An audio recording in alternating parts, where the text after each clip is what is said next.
சஷ்டாஷ்டகம்னா என்ன? சஷ்டாஷ்டகம் என்பது வடமொழி சொல். தமிழில் 6, 8ன்னு பேர், அவ்வளோதான், வேற ஒன்றும் கிடையாது. உங்கள் ஜாதக கட்டத்தை எடுத்துக்கோங்க.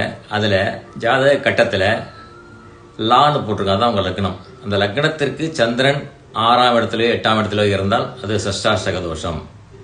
அதே போல் லக்னாதிபதினு ஒருத்தர் இருப்பார். உதாரணமாக மேஷ லக்னம் எடுத்தீங்கன்னா மேஷத்திற்கு லக்னாதிபதி செவ்வாய்.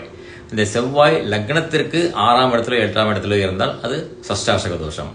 அப்புறம் ராசி கட்டத்தை போதே நவாம்ச கட்டம்னு ஒன்று இருக்கும். 2 கட்டம் யூஸ்வலாக ஜாதகத்தில் கொடுப்பாங்க.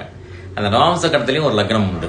இந்த நவாம்ச லக்னமும் ராசியுடைய லக்னமும் 6, 8ஆக வந்தாலும் அது சஷ்டாஷ்டக தோஷம். இது என்ன பண்ணும்? வாழ்க்கையில் தடைகளை உண்டு பண்ணும், சில பிரச்சனைகளை உண்டு பண்ணும், கிடைக்க வேண்டியதும் சீக்கிரம் கிடைக்காது, இது போன்று ஒரு அமைப்புகள் இருக்கும்.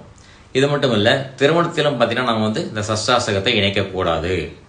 உதாரணமாக இப்போ பெண்ணின் ஜாதகத்தில் லக்னம் ஆணின் ஜாதகத்தில் லக்னத்திற்கு 6, 8ஆக வந்தாலோ, அல்ல பெண்ணின் ராசி ஆணின் ஜாதகத்தில் 6, 8ஆக வந்தாலோ அவைகளை இணைக்கக்கூடாது. இணைச்சா என்ன சார்னா பிரச்சனைகள் கொடுக்கும்.